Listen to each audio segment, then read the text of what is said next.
Well, Peter, the good news is that interview with Mish was a lot of fun and really informative, and one of my favorite guests that we've had in terms of like insider stuff, because Oh yeah. he has big time scoops and he's just so casual and funny about it that sometimes you don't even realize that you're getting like big time information. But Mish was awesome. Unfortunately, on the other side of it, since we recorded that interview with Mish and since we're now talking again, uh, not great news on the lockout end of things.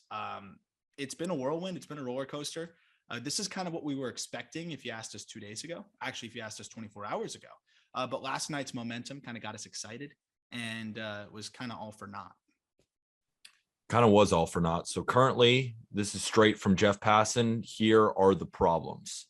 The changes in the competitive balance tax, which is kind of like MLB's version of a salary cap in a It's like a way. You hear soft it cap. called, yeah, you hear it called the luxury tax all the time.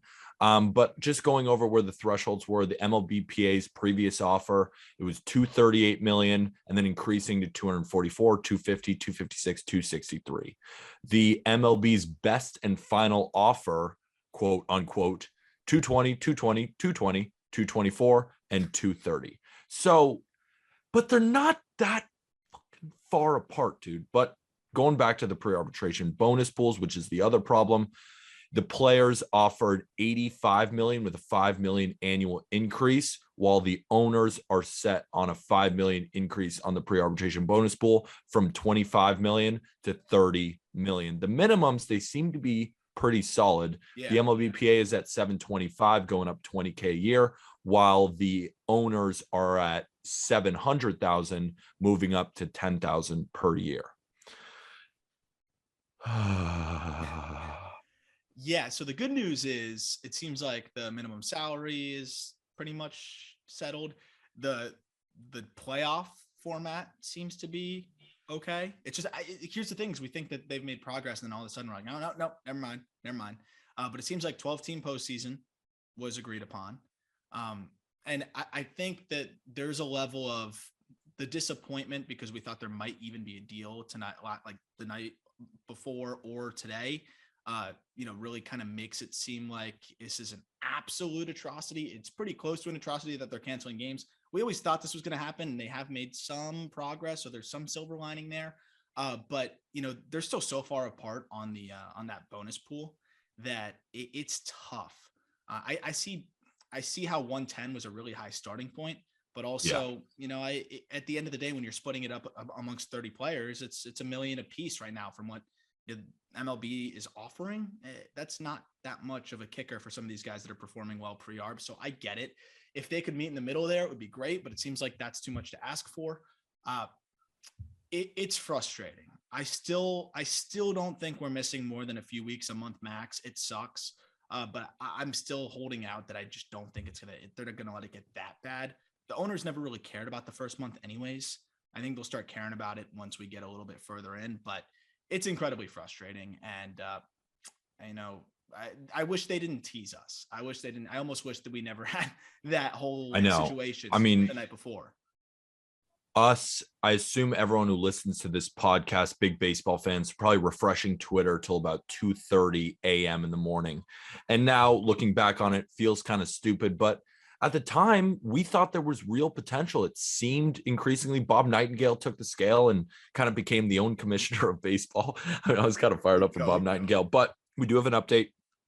So Rob Manfred came and spoke on MLB Network, and he said that they are canceling the first two series of MLB regular seasons. That's straight from Jeff Passan. John Morosi, basically anyone with a baseball Twitter just retweeted Jeff Passan. Yes. So 2 series, that's about a week's worth of games, maybe a little bit more. I agree with you. I don't think we're going to lose more than 2 weeks, maybe a month at the most. This does not mean that the season is canceled, not in any way, shape, or form. Just because they've canceled a little bit, we assume this. Like, let's not pretend that we all didn't assume this. I mean, I was still over 161.5, and so were you, and because we thought that that was a real possibility. But in the back of our mind, we always thought, okay, 2 weeks, month at the most. And I don't think that we got any more news that makes me think any differently on that fact. Well, especially over the last couple days, prior to the random midnight momentum, we seem pretty keen on the fact that it was probably going to be delayed. So, I still think they're better off than where they were a couple days ago. I think with the deadline looming, they did make progress in a lot of areas. There's no doubting that. There was a scenario on that Midnight Madness where they actually thought they could potentially get a deal done. And I know players are saying, oh, that was posturing and whatever. Maybe some of it was posturing, but at the same time, they're not going back and forth at 2 a.m. in Jupiter, Florida at that complex if they didn't think there was a shot, right? Like, you're not wasting your time all night long. You would just go back to it the next day, or you would just say the deadline's coming, we'll have to figure it out. I think that they did get pretty close. And I just don't know what happened at some point along the way there where it went from pretty close to just the players saying no. But whatever that was, it's so hard to really be able to talk about it because so much of it is PR strategy.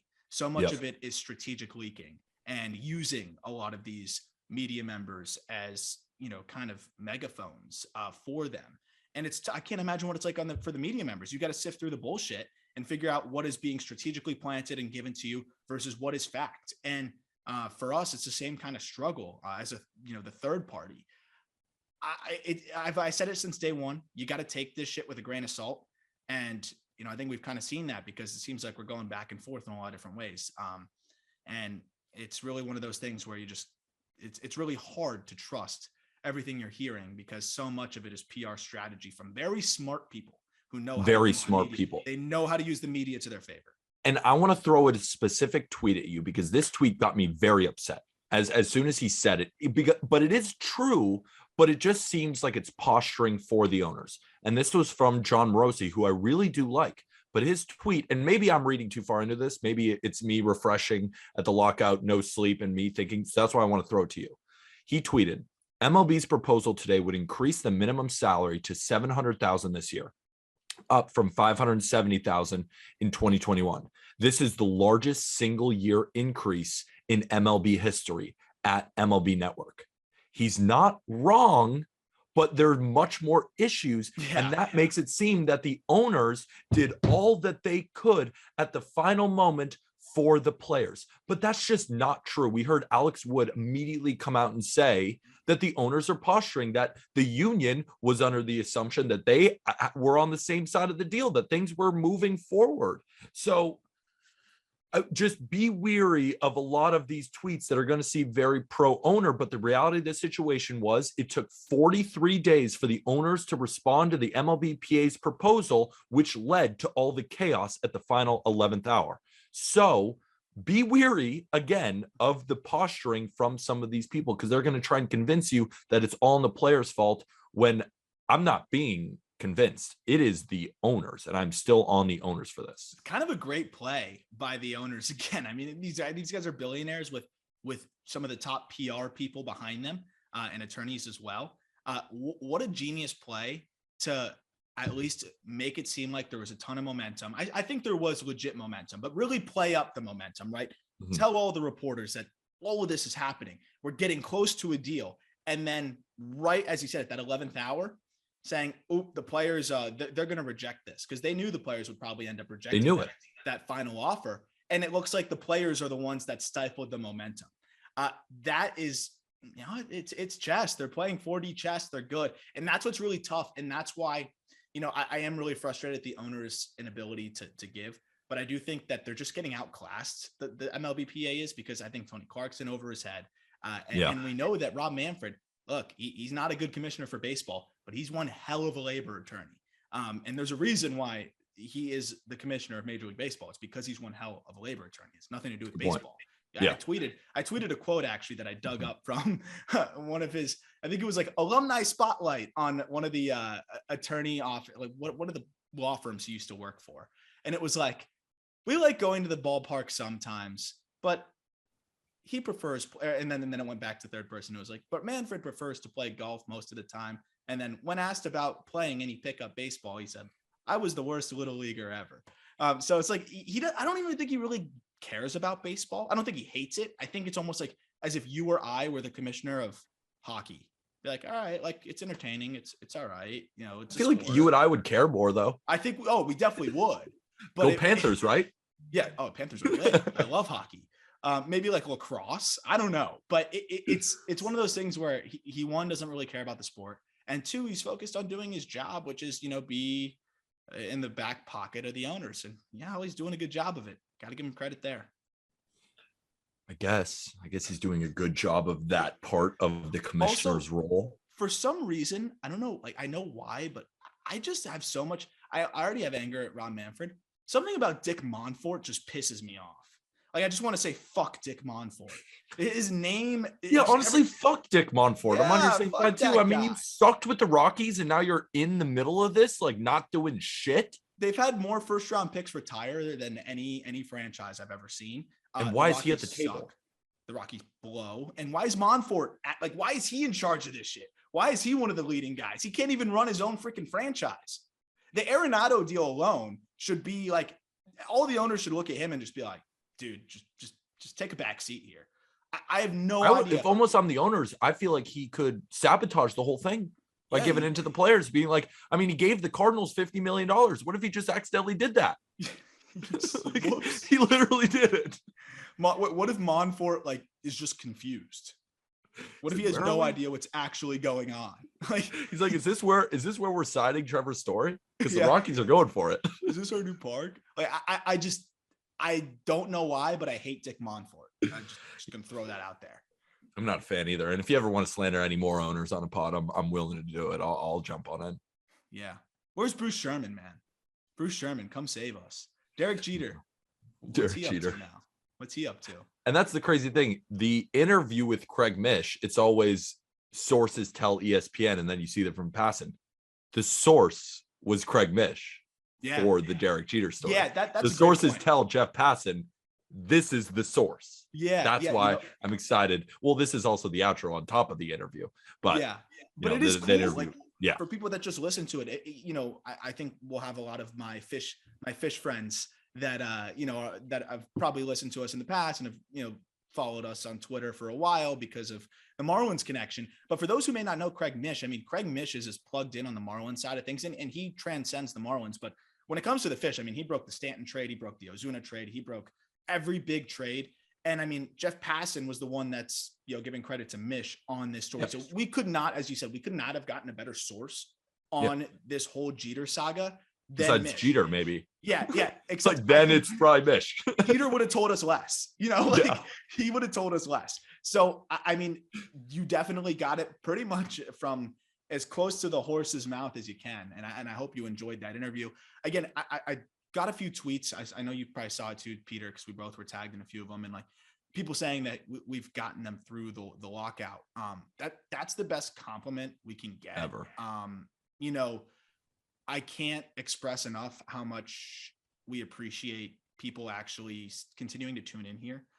We're always going to keep giving you fresh content. I think we could probably go for another 4 months. I think we'd start running out of shit in about 4 months. If there was no baseball. If there was no baseball, I think we'd start. I can come up with some hypotheticals. Yeah, like we could start getting into just like we could start simming the entire season. I mean, we could start getting crazy. We got a lot more time, but the point is, like, I mean, just we got a lot more content and we got a lot more things we're excited to do. But I know a lot of people are frustrated with baseball canceling their MLB TV subscriptions and doing all those things, and I totally encourage all of those things. But I really appreciate you all still supporting us because we're still going to come out here and put this content out. And I mean, this is our job, and it's really awesome. I'm always nervous looking at the podcast numbers, like, are people going to start, taking their foot off the gas a little bit and checking out, and so they keep going up. So I just wanted to mention that because this was a very frustrating couple days. That the silver lining is, I mean, the listens have been amazing. The support has been amazing. And what has been probably one of the worst stretches for baseball in a very long time.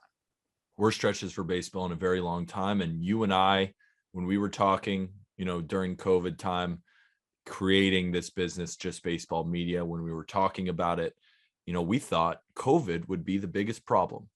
And I put that out on Twitter and just wanted to say that I love you guys and that we will not stop making baseball content. But of course, COVID seems like a small hurdle, even though it's been terrible across our country. But in terms of just in the baseball scope, not having games is certainly not helpful. But as I'm sure everyone is aware at this point, we don't really care if there are games or not. We're going to keep talking baseball 5 days a week on the Just Baseball Show. You're releasing multiple episodes a week on the Call Up. We just dropped tomorrow top 30 fantasy baseball second baseman, because we know we're going to have a season and we got to prep for fantasy baseball season. And we also, you know what? Maybe if you're listening to the Just Baseball Show and you just don't want to listen to MLB stuff anymore, honestly, I kind of get it. That's why we have a college baseball podcast called The Boys of Spring. College baseball is sick, and the minor leagues are going to happen too. I'm so the pumped call for up minor league and ball. it's going to be awesome. Like that's what we know. You know me, I'm trying to stay as positive as possible. And this is not just positivity thinking. I really would be shocked if we lost more than a month of games. They're a lot closer than they were. And I'm just excited to talk college baseball on Friday's episode, because that's going to be fun too. Yeah, I mean, college baseball is extremely talented right now. There's a lot of really, I mean, this draft is loaded. And then we have, the minor leagues starting up pretty soon. And I mean, Jack and I talked about a lot of the prospects that won't be able to play that are on the 40-man. But I mean, there are so many sick prospects that are going to be playing from day one. And, we'll be covering it even more so just because we'll be so locked in on college and prospects as well. So definitely excited on that side of things. Definitely excited. The interesting thing is, as these prospects are performing, if the minor league season starts and, there's going to be minor league games for a little while now, for a few weeks at least before the big league season starts, you're going to kind of get an idea with some of your fringe prospects that are close to big league debuts. Like, they could almost prove themselves to be ready by the time the big league season comes around. Like, it's very unique. Very unique. And it also is like some of these prospects might boost their trade value. And then by the time we get to the other side of the lockout, we might see some guys getting moved around and stuff. So there's a lot of interesting things going on. And, the minor leagues are still going to be really important in the grand scheme of things. And a lot of guys trying to prove that, they can crack that delayed opening day starting lineup or roster. So a lot to talk about there. That'll be a fun thing to watch. And again, college baseball with ESPN Plus and everything, definitely highly encourage people to watch that. And we will have all the coverage for you there. And then on the Just Baseball Show side of things, a lot more fun interviews, a lot more GM episodes, a lot more of just basically all of these types of conversations and more of the same. So it seems like everyone's been enjoying that. Really appreciate the support, as we said. And man, this lockout won't last forever. Baseball will be played again at some time sooner rather than later. But I know it's kind of hard to wrap our heads around that right now with all the frustration, but we'll get there. Baseball will be back soon. We're going to be with you every step of the way. And with that, thank you, everybody.